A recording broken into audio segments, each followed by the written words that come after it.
അപ്പൊ ശ്രദ്ധിച്ചോടാ, അടുത്ത important question, വളരെ ഇമ്പോർട്ടന്റ് ക്വസ്റ്റ്യൻ. ശ്രദ്ധിച്ചേ, ഇത് നേരത്തെ ചെയ്ത ഫിഗറുകൾ പോലെയല്ല. ഇതെന്താണ് ഒരു നേടാ, ഇവിടെ നോക്കിയേ, ഇത് ഈ പടം എങ്ങനെയാ വന്നിരിക്കുന്നത്?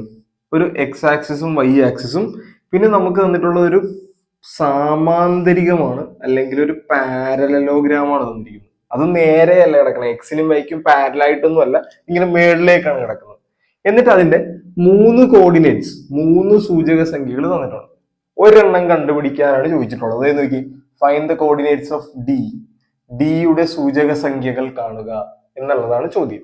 അപ്പൊ നമ്മൾ ചെയ്യേണ്ടത്, നമുക്ക് നോക്കി, ഈ സാമാന്തരികത്തിന്റെ അല്ലെങ്കിൽ പാരലോഗ്രാമിന്റെ തന്നിട്ടുള്ള ഇതിനെ ഒരു സെറ്റും ഇതിനൊരു സൈഡുമായിട്ട് തിരിക്കാതെ നമുക്ക് ഇതൊരു സൈഡാണ്, ഇതൊരു സൈഡാണ്.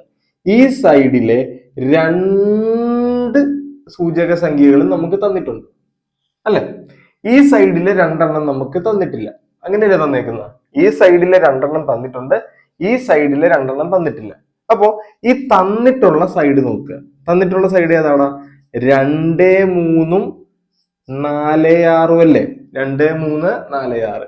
ഇനി നമ്മൾ ഇത് നോക്കിയാണ്, അല്ലെങ്കിൽ തന്നിട്ടുള്ള സൈഡ് നോക്കിയാണ് മറ്റേ തരാത്ത സൈഡ് ഫില്ല് ചെയ്യാൻ പോകുന്നത്.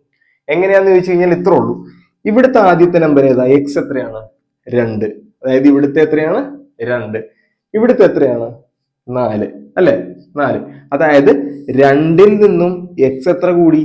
2 കൂടി 4 ആയി. അപ്പോ മേളിലും അങ്ങനെ തന്നെ കൂടണം. അതായത് 2ൽ നിന്ന് 2 കൂടിയാണ് 4 ആയത് എക്സ്. അപ്പൊ 4ൽ നിന്ന് 2 തന്നെ കൂടി എത്രയാവണം? 6. കേട്ടല്ലോ? അടുത്തത് ശ്രദ്ധിച്ചേ, രണ്ടാമത്തെ നമ്പർ നോക്കിയേ, 3. രണ്ടാമത്തെ നമ്പർ എങ്ങനെയാ കൂടിയത്? 3ൽ നിന്ന് 3 കൂടിയാണ് 6 ആയത്. അതായത് 3ൽ നിന്നും 3 കൂടിയല്ലേ 6 ആയത്. അപ്പൊ രണ്ടാമത്തെ നമ്പർ 3 കൂട്ടി തന്നെ എഴുതണം. 7ൽ നിന്ന് 3 കൂട്ടി എത്ര എഴുതണം? 10 എഴുതണം. കേട്ടല്ലോ? അപ്പൊ ഫസ്റ്റ് നമ്പർ 2 കൂട്ടിയത് കാരണം 2 കൂട്ടി എഴുതി. സെക്കൻഡ് നമ്പർ 3 കൂട്ടിയത് കാരണം 3 കൂട്ടി എഴുതി. അത്ര ഉള്ളടാ. ഇത് വേണമെങ്കിൽ ഒരു ചോദ്യം പറഞ്ഞു ഞാൻ ഇവിടെ എഴുതാം. 1, 4, 3, 8, 2, 10. അങ്ങനെയാണെങ്കിൽ ഇവിടുത്തെ ഒന്ന് പറഞ്ഞ്, വേഗം പറഞ്ഞ്, സിമ്പിൾ ആയിട്ട് പറയാം. അതെ, ഇവിടുത്തെ നോക്കി മേളിലത്തെ പറഞ്ഞാൽ മതി.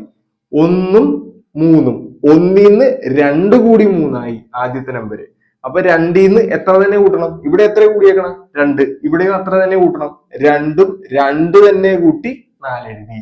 ഇവിടെ എത്ര എഴുതണം? രണ്ടാമത്തെ നമ്പർ നോക്കിയേ, 4ഉം 8ഉം. 4ൽ നിന്ന് 8 എത്ര കൂടി? 4 കൂടി. അപ്പൊ ഇവിടെയും എത്ര തന്നെ കൂട്ടണം? 4 തന്നെ കൂട്ടണം. 10ന്റെ കൂടെ 4 കൂട്ടി 14 എഴുതണം. കേട്ടല്ലോ? അപ്പൊ കൂടിയാണ് പോയിരിക്കുന്നെങ്കിൽ കൂട്ടി എഴുതുക, കുറഞ്ഞാണ് പോയിരിക്കുന്നെങ്കിൽ കുറച്ച് എഴുതുക. അത്ര ഉള്ളടാ. ഭയങ്കര എളുപ്പമല്ലേ? അപ്പൊ ഈ ഫിഗർ മറക്കരുത്, വളരെ ഇമ്പോർട്ടന്റ് ആണ്.